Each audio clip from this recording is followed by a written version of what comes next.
Tuhan itu bisa perintah apa saja loh. Saudara manusia tidak mau melayani Allah, saudara manusia tidak mau bertobat, Tuhan bisa pakai binatang.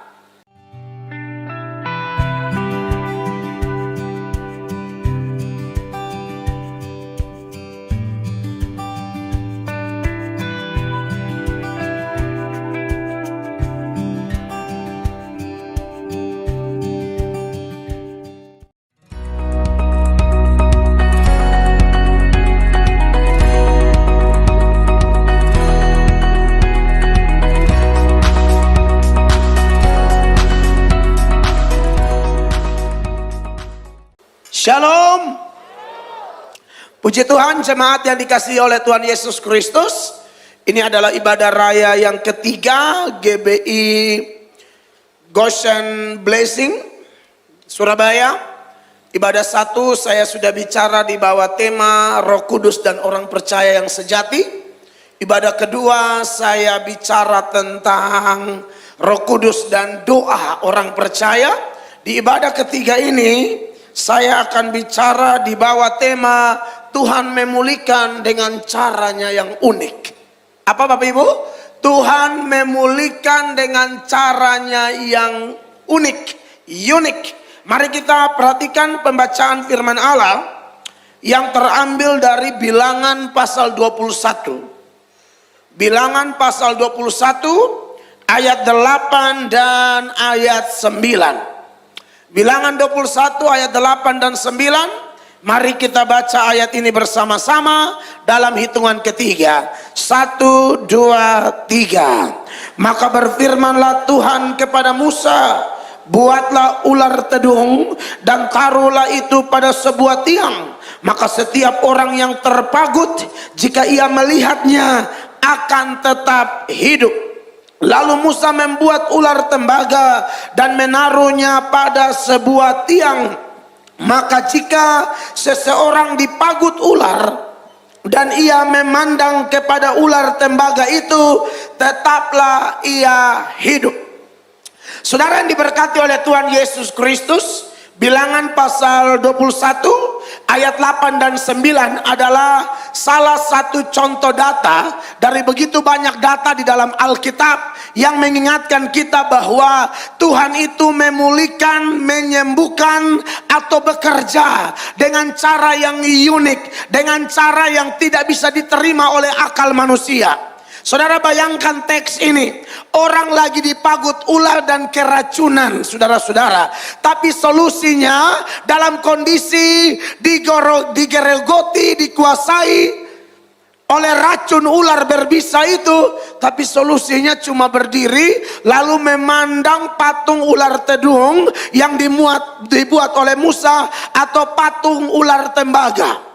Saudara tanya kepada orang-orang medis yang mengerti, para dokter atau siapapun yang dia tahu kalau orang keracunan itu entah keracunan obat atau keracunan dipagut ular dan lain sebagainya, memang ada solusi kayak begini.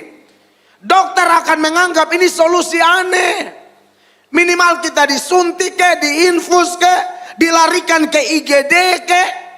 Kalau di daerah saya, kalau orang keracunan misalnya digigit ular, itu cepat-cepat dikasih minum minyak kelapa baru. Itu agak menolong saudara, tapi tidak langsung. Tapi yang ini unik, lain daripada yang lain. Sedang digerogoti oleh racun ular berbisa, tapi Tuhan bilang suruh mereka cuma lihat saja. Nanti kamu akan mendapatkan kesembuhan. Memang apa yang Tuhan buat di dalam cerita ini sekali lagi terlalu unik, terlalu luar biasa. Karena memang dia Allah yang hebat, amin. Dia Allah yang maha kuasa. Dia mampu melakukan yang tidak mungkin menjadi mungkin. Dia mampu melakukan yang tidak bisa dilakukan oleh siapapun. Allah mampu melakukannya. Anda masih ingat bagaimana Musa dan orang Israel ketika keluar dari tanah Mesir selepas tulah ke-10, kematian anak-anak sulung, dan dalam perjalanan mereka itu mereka harus berhadapan dengan laut Kulsum atau atau Laut Merah. Di depan laut, di belakang saudara-saudara, Firaun dan tentara-tentaranya mengejar mereka. Depan tertutup, belakang ancaman, kiri kanan tidak ada jalan keluar. Solusinya cuma satu, lihat ke atas, beriman kepada Dia. Maka dengan iman itulah Laut Kulsum terbelah bagi dua, sehingga mereka bisa jalan di atas tanah kering. Ini kemudian dicatat oleh penulis Ibrani. Dalam Ibrani pasal 11 ayat 29 dikatakan demikian. Ibrani 11 ayat 29, karena iman maka mereka telah melintasi Laut Merah sama seperti melintasi tanah kering, sedangkan orang-orang Mesir tenggelam ketika mereka mencobanya juga. Anak Tuhan tuh beda, dia jalan di atas masalah. Anak-anak di luar Tuhan yang mengandalkan kekuatannya sendiri bukan berjalan di atas masalah, tapi tenggelam dalam masalah. Tentu ini merupakan pilihan yang menarik bagi setiap jemaat GBI Goshen Blessing Surabaya. Saudara mau seperti apa? Berjalan di atas masalah seperti berjalan di atas tanah kering, padahal tadinya lautan, atau seperti Firaun dan orang-orangnya yang tumbang tenggelam di dalam masalah. Tentu kita mau melihat keajaiban dalam hidup kita. Amin. Nah, Bapak Ibu jemaat yang diberkati oleh Tuhan Yesus Kristus, berkaitan dengan tema kita ya, Tuhan memulihkan dengan caranya yang unik. Seturut kitab Bilangan 21 ini, kita akan menyoroti beberapa hal. Ternyata saudara, sebelum terjadi pemulihan, kesembuhan yang unik itu, ternyata hal pertama yang perlu kita bahas adalah apa yang terjadi dengan bangsa Israel. Yang pertama saudara, mari kita soroti dosa mereka. Apa sih dosa mereka yang kemudian menyebabkan mereka dipagut oleh ular? Dalam Bilangan 21 itu ayat 4 dan ayat 5. Ayat 4 bilang begini. Ya, ayat 4 dari Bilangan 21. Setelah mereka berangkat dari Gunung Hor, berjalan ke arah Laut Teberau untuk mengelilingi tanah Edom, maka bangsa itu tidak dapat lagi menahan hati di tengah jalan. Ini contoh orang-orang yang tidak tahan proses. Ini contoh orang-orang yang tidak tahan banting. Ini contoh orang-orang yang berpikir kalau ikut Tuhan selalu jalan tol, selalu jalannya mulus. Allah baru melakukan pembentukan sedikit, sudah tidak tahan hati. Akibat tidak tahan hati, ada beberapa dosa yang mereka lakukan. Minimal ada 4 dosa yang mereka lakukan di ayatnya yang kelima. Perhatikan saudara-saudara. Lalu mereka berkata-kata, yang pertama melawan Allah, itu dosa pertama. Yang kedua, Musa berkata-kata melawan hamba Allah. Yang ketiga, mereka protes jalan Tuhan, ditandai dengan kalimat ini, mengapa kamu memimpin kami keluar dari Mesir supaya kami mati di padang gurun ini? Yang pilih padang gurun bukan Musa, yang pilih padang gurun adalah Tuhan. Dengan memprotes padang gurun sebagai jalan mereka, sama dengan protes jalan yang Tuhan beri. Dan yang keempat, saudara perhatikan, sebab di sini tidak ada roti dan tidak ada air, dan akan makanan hambar ini kami telah muak. Mereka menghina berkat Tuhan. Makanan hambar yang dimaksud apa? Mana sorgawi itu. Dalam terjemahan NIV New International Version, mereka bilang kami muak, kami jijik terhadap makanan ini. Saudara, mari kita soroti dosa-dosa ini yang berbahaya yang dilakukan oleh orang Israel. Yang pertama, berkata-kata melawan Allah.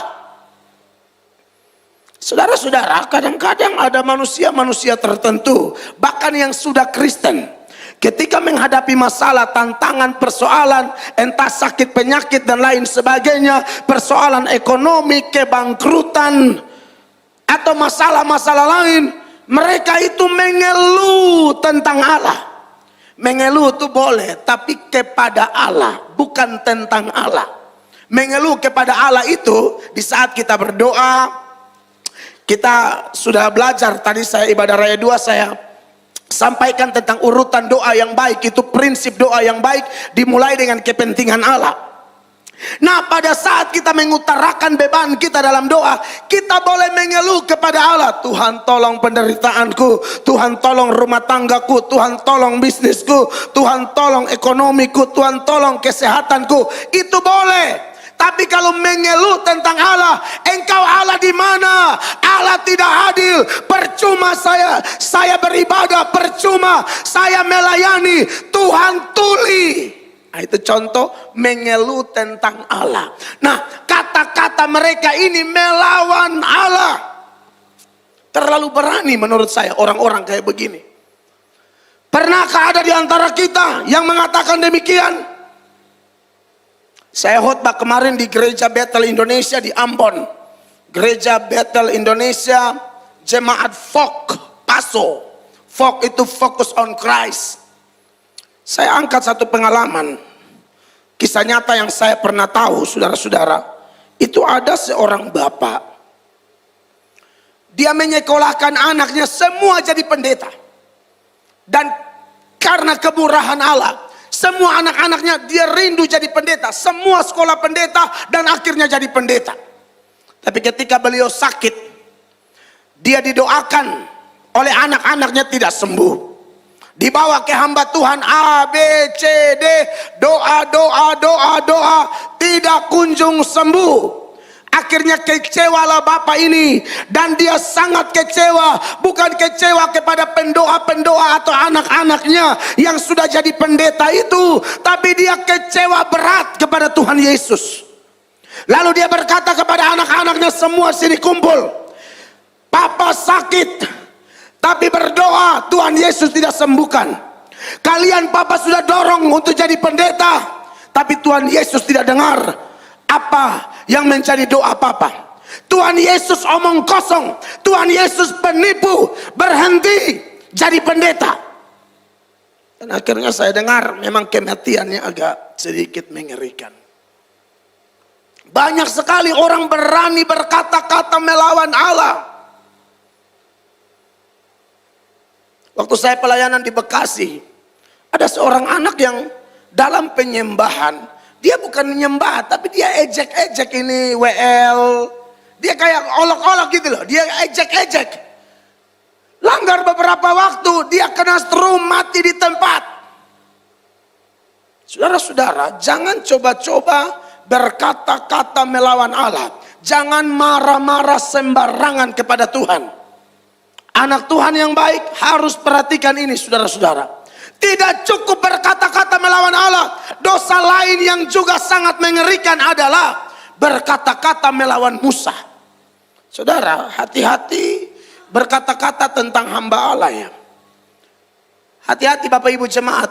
Saya ingatkan bahwa tidak mudah jadi pendeta. Tidak mudah menjadi hamba Tuhan. Tuntutannya sangat berat.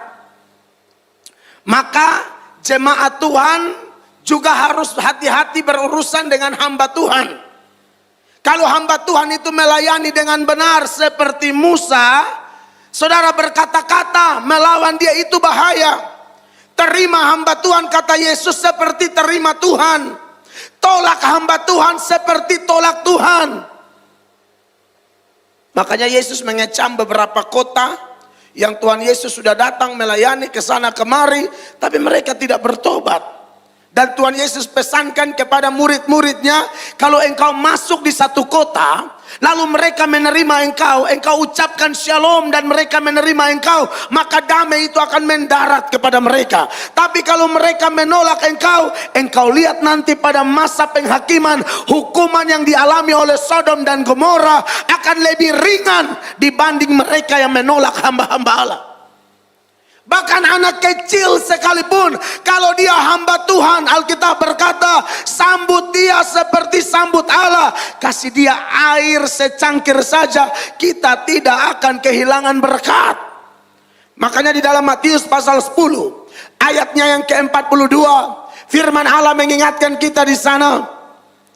Dan barang siapa memberi air sejuk secangkir saja pun kepada salah seorang yang kecil ini, karena ia muridku, aku berkata kepadamu, sesungguhnya ia tidak akan kehilangan upahnya daripadanya. Bapak Ibu jemaat yang diberkati oleh Tuhan Yesus Kristus, hamba Tuhan itu harus dihormati. Alkitab juga mencatat hormat pemerintah, betul. Itu ada tuh di Roma 13 ayat 1 sampai 7. Tapi hormat pemerintah dibahas biasa saja ya. Hormat dia satu kali hormat. Tapi untuk hamba Tuhan, Alkitab berkata hormati dia 2 kali lipat. Mau lihat ayatnya? 1 Timotius 5 ayat 17. 1 Timotius 5 ayat 17, 1, 2, 3 jemaat. Penatua yang baik pimpinannya patut dihormati berapa? 2 kali lipat. Terutama siapa? Mereka yang dengan jeripayah berkhotbah dan mengajar. Musa telah berjeripayah menyampaikan 10 hukum Allah. Musa telah berjeripayah menyampaikan segala ketentuan-ketentuan yang Musa terima di atas gunung Sinai. Tapi mereka dengan enak-enak saja berkata-kata melawan Allah dan berkata-kata melawan hamba Allah. Saudara, bahkan ini saya berbagi kepada jemaat GBI Goshen. Katakanlah hamba Tuhannya nakal. Dia khotbah jago, tapi dia tidak buat apa yang dia khotbahkan, menang ngomong doang. Ya, ini namanya NATO, no action talk only, atau babi seksi. Tahu babi seksi? Banyak bicara, sedikit aksi. Dia kalau ngomong jago, ayat keluar. Tapi dia bukan pelaku firman, dia pembicara yang baik, tapi dia tidak melakukan firman. Bapak Ibu tahu? Firman Allah mengatakan itu urusan dia dengan Tuhan Allah. Dia khotbah apa tetap didengar. Soal nanti perilakunya aneh-aneh baru Tuhan yang hantam dia. Mau lihat ayatnya? Tunjukkan Matius 23 mulai ayat 1. Tuhan bilang begini kepada murid-muridnya seputaran ahli Taurat yang adalah orang-orang yang tahu firman, bicara firman tapi tidak melakukan firman. Yesus bilang jangan tiru. Dengarkan khotbahnya tapi jangan ikut kelakuannya. Perhatikan ayat 1. Maka berkatalah Yesus kepada orang banyak dan kepada murid-muridnya, katanya 2. Ahli-ahli Taurat dan orang-orang Farisi telah apa Bapak Ibu? Menduduki kursi Musa. Ini jabatan rohani. Ayatnya yang ketiga. Sebab itu dengar, turutilah dan lakukanlah segala sesuatu yang apa? Mereka ajarkan kepadamu. Yang mereka khotbah itu firman Allah, benar, sudah kau amin dan ikut saja. Ya, tetapi apa? Janganlah kamu turuti perbuatan-perbuatan mereka, karena mereka mengajarkannya tapi tidak melakukannya. Ada loh hamba Tuhan kayak gini. Khotbahnya jago banget, ayat ini bahasa Yunani, bahasa Ibrani, bahasa Jawa, bahasa NTT. Ya, semua bahasa dia tahu. Sampai jemaat, haleluya, dahsyat, dahsyat. Tapi nol besar. Dia suruh orang doa, dia tidak doa. Dia suruh orang baca Alkitab, dia tidak baca Alkitab. Dia suruh orang setia, dia tidak setia. Dia suruh orang beri perpuluhan, pendetanya tidak beri perpuluhan. Saya tidak tahu di organisasi ini, kalau di gereja kami pendeta harus kasih perpuluhan. Ada perpuluhan pendeta, bukan hanya jemaat. Di gereja tempat kami dibebankan buat jemaat agak ringan. Doa 1 hari 30 menit, baca Alkitab 2 tahun 1 kali dari Kejadian sampai Wahyu. Buat pendeta lebih tinggi, doa 1 hari 1 jam. Baca Alkitab 1 tahun, Kejadian sampai Wahyu, harus beres, sudah selesai, ulang lagi. Makanya saya bilang sama istri saya, kita jangan tipu umat, Mam. Kita udah kasih beban, kita dahulu melakukannya. Saudara, ayat ini bilang, apa yang mereka ajar, ikut aja, itu sesuai firman kok. Kalau itu sesuai firman, kalau tidak sesuai ya jangan ikut. Tapi kalau sesuai firman, ikut. Tapi mereka kayak begini, itu nanti baru Tuhan yang hantam. Saudara tahu itu Matius berapa? 23 kan? Ayat 1, 2, dan 3. Saudara baca ayat 16 sampai ayat 36. Itu kecaman Yesus kepada mereka yang jago khotbah, jago beritakan firman Allah, jago kutip ayat, hebat di mimbar, tapi tidak jago dalam bertindak atau mempraktekkan ajaran itu. Tuhan Yesus kecam mereka habis-habisan. Kecamannya itu panjang loh. Ayat 16 sampai ayat 36. Saya kutip 2 ayat aja. 27, 28 deh. 27 Tuhan Yesus bilang begini. Ya, langsung 27 ayat kepanjangan. Ya, 26 sudah ada pemimpin buta dan lain sebagainya. 27. Celakalah kamu hai ahli-ahli Taurat dan orang-orang Farisi, hai kamu orang-orang munafik, sebab kamu sama seperti kuburan yang dilabur putih, yang sebelah luarnya memang bersih tampaknya, tapi yang sebelah dalamnya penuh tulang belulang dan pelbagai jenis kotoran. Ayat 28, demikian jugalah kamu, di sebelah luarnya kamu tampaknya benar di mata orang, tetapi di sebelah dalam kamu penuh kemunafikan dan kedurjanaan. Nanti baru makanya dimulai dengan kalimat apa? Celakalah, celakalah, celakalah, celakalah, celakalah, celakalah. Jadi sekalipun saya munculkan ayat, hamba Tuhan tetap dihormati. Khotbahnya benar walaupun kelakuan yang gak beres tetap dihormati, tapi itu bukan rekomendasi. Nanti kalau khotbah ini ditonton di YouTube, semua kawan-kawan pendeta dari sinode manapun yang ada di Indonesia, kalau Anda dengar khotbah ini, saya pendeta Melato dari NTT sedang berkhotbah di GBI Blessing, GBI Gosen Blessing, haleluya, Surabaya, memberi pesan, jangan karena ada Matius 23 ayat 1 sampai 3 lalu itu menjadi rekomendasi supaya kita hanya jago khotbah lalu bikin aneh-aneh. Baca ayat 16 sampai 36. Tuhan bilang apa? Celakalah, celakalah, celakalah, celakalah, celakalah. Alkitab berkata, kepada mereka yang dipercayakan banyak dituntut lebih banyak. Anda lebih tahu firman dan Anda tidak melakukan firman, pukulan yang kau dapat lebih berat. Mau lihat buktinya? Tunjukkan Lukas 12 ayat 47. Ini kayaknya ibadah ketiga boleh khotbah lebih lama ya. Karena jaraknya keempat kan. Oke, kita eksekusi sampai ratakan tanah bergelombang. Dikatakan demikian. Adapun hamba yang tahu akan kehendak tuannya, tetapi yang tidak mengadakan persiapan atau tidak melakukan apa yang dikehendaki tuannya, ia akan apa? Menerima banyak pukulan. Ya, karena dia tahu. Beda dengan yang tidak tahu. Yang tidak tahu dipukul atau dihukum tapi dikit. Mau lihat 48, dia bilang begini, tekan 48 ya, haleluya. Tetapi barang siapa tidak tahu, nah ini beda kasus, dia nggak tahu. Tapi ahli Taurat, Farisi, pendeta, gembala sidang, pengkhotbah, pelayan-pelayan altar, engkau tahu, bukan engkau tidak tahu, ya. Tetapi barang siapa tidak tahu akan kehendak tuannya dan melakukan apa yang harus mendatangkan pukulan, dengar, ia akan menerima sedikit pukulan. Setiap orang yang kepadanya banyak diberi, daripadanya banyak dituntut, dan kepada siapa yang banyak dipercayakan, daripadanya akan lebih banyak lagi dituntut. Firman tahu, doa bagus, karunia ini itu ada. Ya, gereja sebagus ini. Anda pikir Anda dituntut ringan? Berat. Buat semua pelayan di Gosen Blessing Surabaya, tuntutan Anda lebih berat. Jangan main-main, itu ada datanya. Saya ngomong tidak asal bunyi. Melato ngomong selalu back to the Bible. Apa-apa harus kembali ke Alkitab. Ada nggak di Alkitab? Jadi jangan bilang, oh pendeta yang penting khotbah. Nggak bisa. Pelayan yang penting melayani. Selesai jam ibadah hari Minggu, kudusnya hari Minggu. Senin sampai Sabtu berdosa, Minggu baru berdoa. Gak bisa gitu dong. Kita harus kudus tiap hari. Dan itu perintah Tuhan. 1 Petrus 1 ayat 16 mengatakan apa? Kuduslah kamu karena aku kudus. 1 Tesalonika 4 ayat 7 mengatakan apa? Tuhan memanggil kita bukan untuk melakukan apa yang cemar, melainkan apa yang kudus.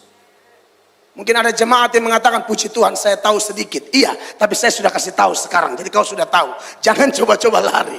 Ya, kau jangan bilang, oh itu urusan pendeta sama pelayan. Kata siapa? Saya yakin kok saudara sering dengar-dengar khotbah, udah tahu banyak kan? Lakukan, segera, jangan ditunda-tunda. Amin, kekasih Allah. pendeta khotbah dengan pembuktian yang jelas, terima, catat, rekam di memori Anda, dan minta Roh Kudus memberi kemampuan untuk Anda mempraktekkannya dalam keseharian Anda, dalam rumah tanggamu, dalam bisnismu, apalagi dalam pelayananmu. Amin, jemaat terkasih.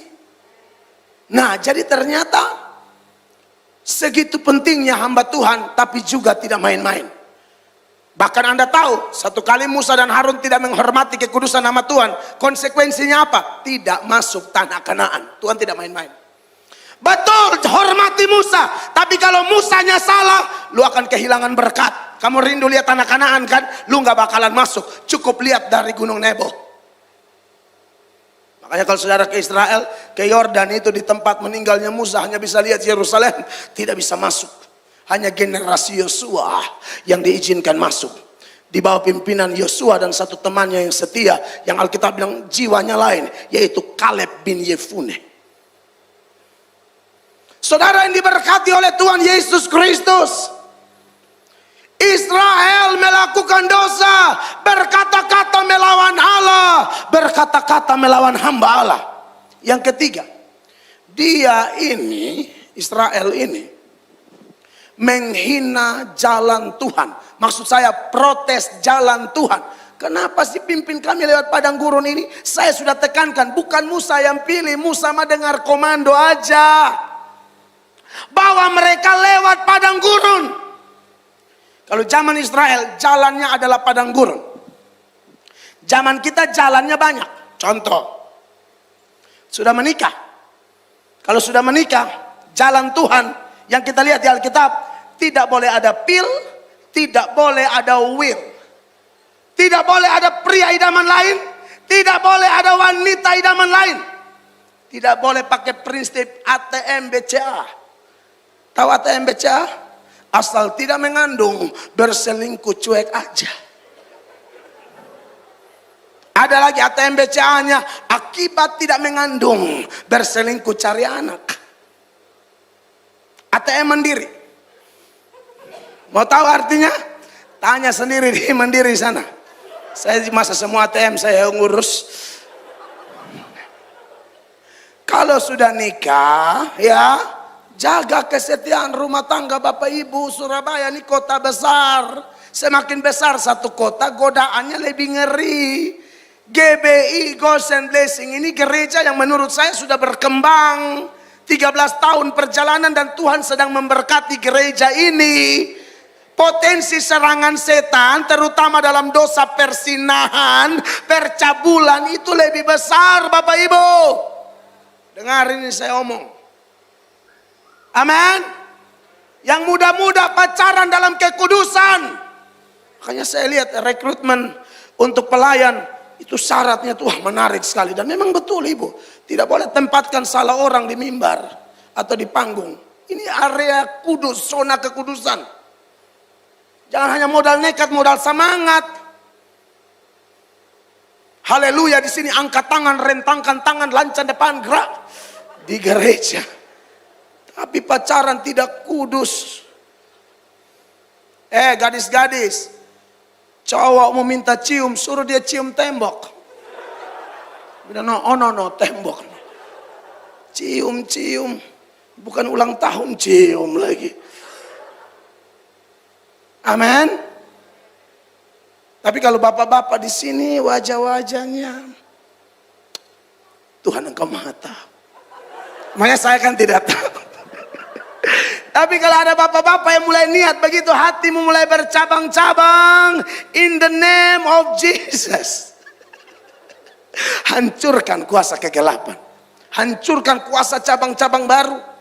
Kalau mau cabang, gereja buka cabang, jangan kau Pak. Gereja boleh ada cabang, Bapak jangan. Tatap mata istrimu dan berkata, honey bunny tutti fruta, I love you so much forever and ever. Right? Good. Haleluya. Tidak boleh tuh. Ibu-ibu, jalan Tuhan bagi rumah tanggamu apa? Hai istri-istri, Efesus 5 ayat 22. Tunduklah kepada suami. Tolong tunjukkan. Ya, 1, 2, 3 ibu-ibu saja. 2, 3. Hai istri, tunduklah kepada apa? Suamimu seperti kepada Tuhan. Istri itu tunduk suami, bukan tanduk suami. Tunduk suami Roh Kudus, tanduk suami roh banteng. Kok saudara bisa tanduk suami? Hormati suamimu. Sarah itu panggil Abraham Tuhan. Kalau di NTT, khusus ibu istri-istri di NTT hanya Tuhan yang tahu. Mereka kalau panggil istri Tuhan itu bukan hormat, lebih kayak ngejek atau hina ya. Tuhan, Tuhan, mari Tuhan. Udah siap kopinya Tuhan ya. Itu ngejek itu. Panggil Tuhan tidak harus Tuhan sih. Entah mau panggil apa, Beb, terserah. Han, lengkapnya hantu. Sini tuh. Ada tuh yang panggil istri manja banget, Preti, keren kan? Tapi disingkat Pret. Haleluya. Apa lu panggil gua kampret? Hancurkan kuasa kegelapan ya. Kekasih Allah. Dengar baik bahwa itu jalan Tuhan. Jalan Tuhan apa? Sudah kerja 10%-nya bawa ke rumah Tuhan. Itu jalan Tuhan. Bukan Tuhan miskin, tidak. Itu melatih ketaatan dan kecintaan kita kepada Tuhan. Dimulai dari perkara keuangan. 10% itu bukan milik Anda. Itu milik Tuhan. Amin. 90 itu baru milik Anda. Bawa ke rumah Tuhan. Bukan suruh Anda jadi sinterklas di jalan-jalan. Ngerti maksud saya? Perpuluhan disebar-sebar di jalan. Kata siapa? Bawa ke perbendaharaan rumah Allah. Saya jarang mengkhotbahkan itu, tapi saya perlu ingatkan. Makanya banyak orang kayak di beberapa data di perjanjian lama, dia dapat berkat tapi habisnya cepat, bocor kata Alkitab. Karena apa? Tidak jujur sama Tuhan. Maliaki bilang, kamu merampok uang Tuhan.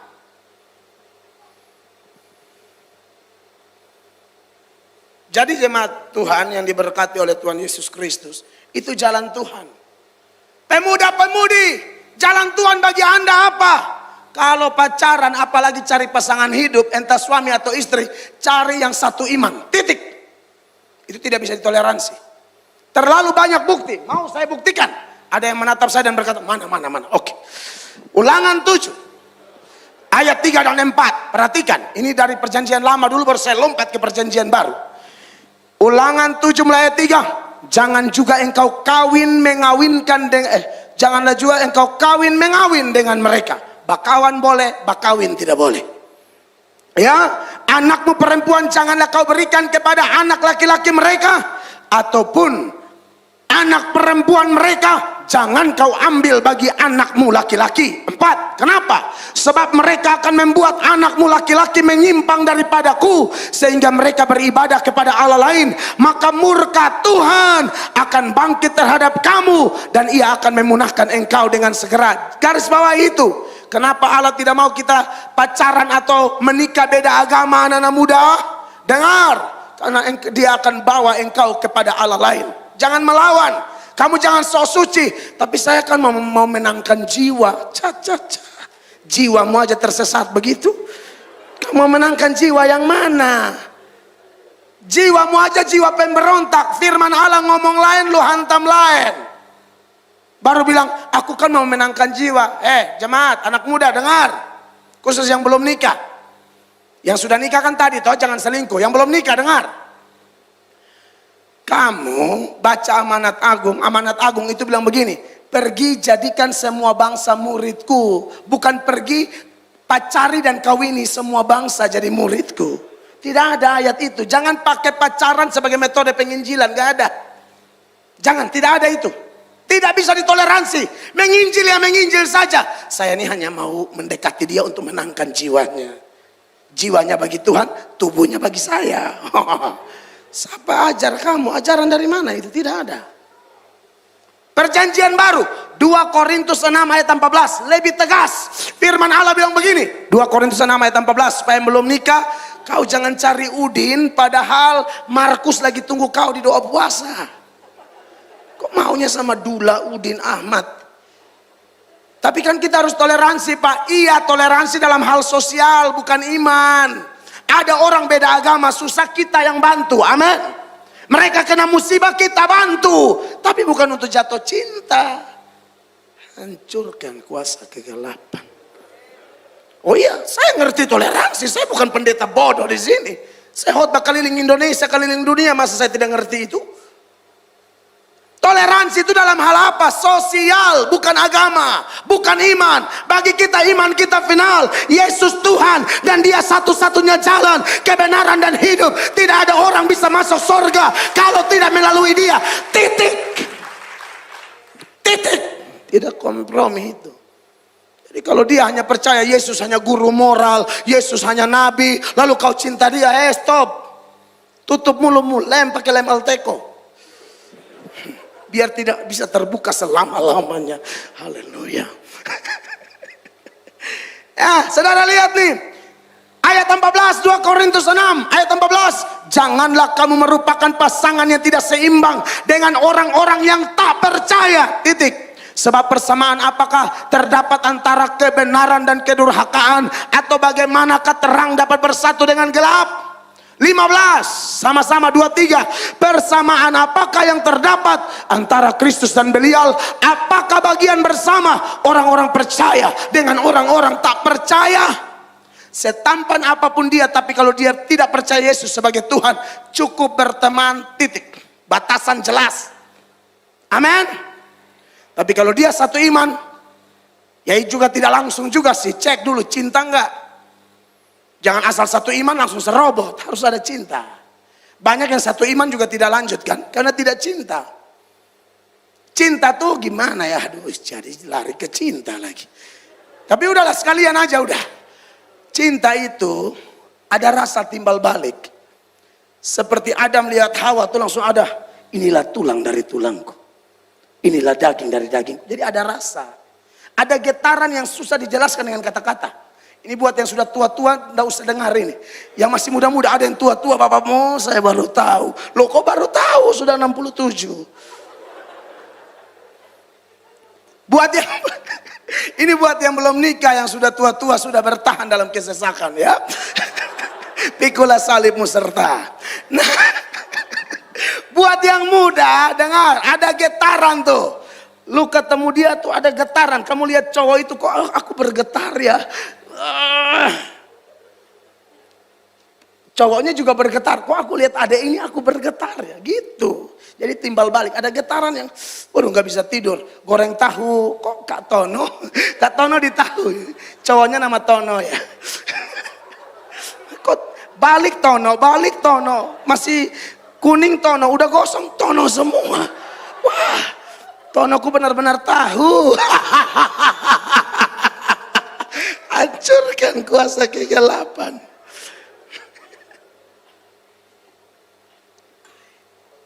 Anda bergetar, adik, dia juga bergetar. Kalau kau getar sendiri, dia tidak. Nah, ini beda nih. Ini beda. Saya yakin bukan cinta, itu lebih ke malaria ya. Anda perlu minum air pepaya ya. Daun pepaya direbus, pahitnya itu kau minum sekalian, sembuh. Jangan kau getar sendiri, cowoknya lewat, kakak bilang, oh ada malaria ya. Haleluya, bertepuk sebelah tangan ya. Haleluya. Pokoknya yang paling final, tidak bisa toleransi itu. Ya. Jadi bagaimana nih Kak, kalau saya udah pacaran, ya putus, kau tunggu apa lagi? Habis ibadah SMS dia, layangan putus. Maksudnya apa? Kita juga putus. Begitu. Lalu bagaimana dengan Bapak Ibu yang mungkin di ruangan ini Anda sudah menikah ternyata beda agama, Anda dengar khotbah ini, gimana? Apakah saya ceraikan? Ya tidak usah, salahmu sendiri, kau bimbinglah dia. Amin. Jangan dengar khotbah ini pulang ke GBI Gosen, cerai semua. Saya kan tidak ngomong begitu. Kalau yang sudah terlanjur lah kau jagalah ya. Tapi yang baru start awal, ingat tuh ayat-ayat. Itu jalan-jalan Tuhan. Amin. Jangan coba-coba protes. Dan yang terakhir, apa dosa mereka? Mereka hina berkat Tuhan. Dalam Bilangan 21 ayat 5 itu bagian akhir. Firman Allah berbunyi demikian. Setelah memprotes padang gurun yang adalah jalan Allah. Lalu mereka protes apa lagi? Dikatakan, sebab di sini tidak ada roti dan tidak ada air. Dan akan makanan hambar ini kami telah muak. Kok bisa kau hina berkat Tuhan? Hina pemberian Tuhan. Suamimu itu pemberian Tuhan, jangan hina dia. Istrimu pemberian Tuhan, jangan hina dia. Pekerjaanmu pemberian Tuhan, setialah dalam perkara kecil. Anakmu pemberian Tuhan, amin. Kan ada orang tuh yang suka hina, maunya makan enak tapi tidak ada pemasukan. Suami-suami model begini, Tuhan ke dalam tangannya kuserahkan nyawanya. Enak sekali dia mau makan bergizi terus, enak terus. Tapi kerja nggak mau, istri yang banting tulang, pres, keringat, putar otak. Otak tuh geser sedikit gila, istrinya sampai putar. Bayangkan itu sampai gila berat itu. Putar otak, kalau otak tuh tak putar sedikit, orang timur bilang tak putar sedikit, gila setengah. Jam 7:05. Ini posisi jam 7:05. Dia sampai putar-putar, bukan jam 7:05 lagi, jarumnya patah semua. Haleluya. Saudara yang diberkati oleh Tuhan Yesus, jangan hina berkat Tuhan. Berapapun pendapatan dari suamimu atau istrimu, bersyukur, latih diri bekerja sungguh-sungguh, Tuhan akan melipat gandakan berkat-berkat kita. Amin. Jangan seperti mereka menghina Tuhan Allah, menghina hamba Allah, protes jalan Allah, hina berkat Allah, maka Allah murka. Yang kedua, murka Allah. Murka Allah ditandai dengan apa? Ayat 6. Saudara perhatikan, langsung Allah bereaksi. Ayat 6.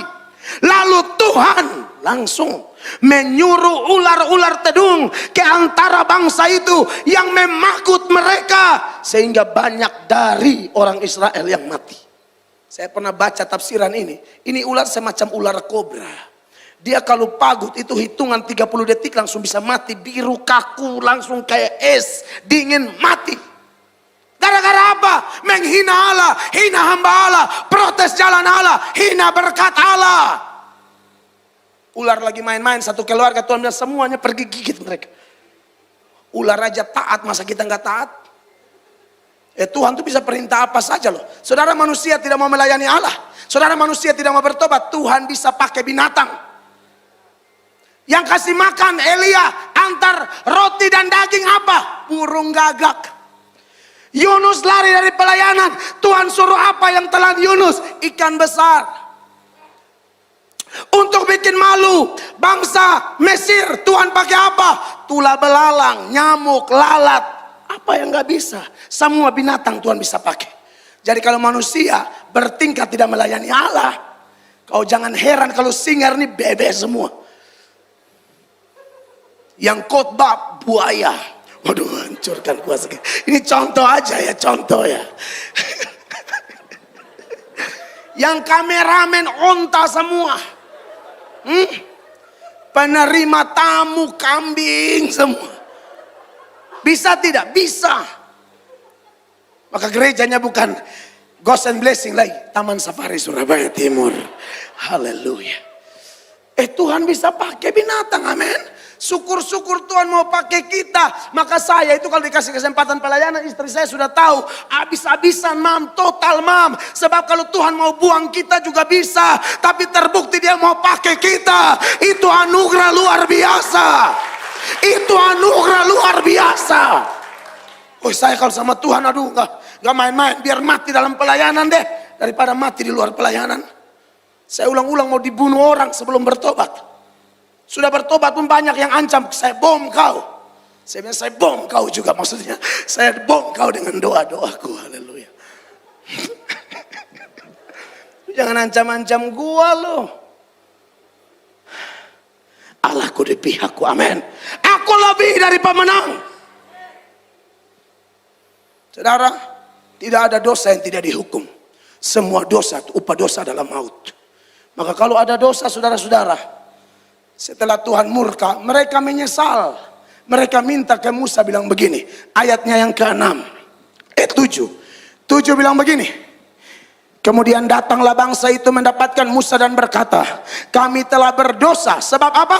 Kami berkata-kata melawan Tuhan dan engkau. Berarti poin tadi benar. Bukan hanya Tuhan. Ada penekanan. Dan engkau, hamba Allah. Lalu dikatakan, berdoalah kepada Tuhan supaya dijauhkannya ular-ular ini daripada kami. Lalu Musa berdoa untuk bangsa itu. Solusinya yang pertama dari pihak kita, harus mengaku dosa. Kalau ada dosa apapun Bapak Ibu jemaat, dalam ibadah raya ketiga GBI Ghost and Blessing ini, Anda jangan pulang sebelum melakukan pemberesan apapun. Harus pulang dengan plong, seperti lagu tadi tuh, lagunya GBI Ghost and Blessing tuh, ciptaan baru, aku buang, aku dibebaskan, aku tanggalkan segala beban. Ibrani 12 ayat 1-2 itu, supaya apa? Kita berlari lebih cepat dengan kapasitas lebih besar.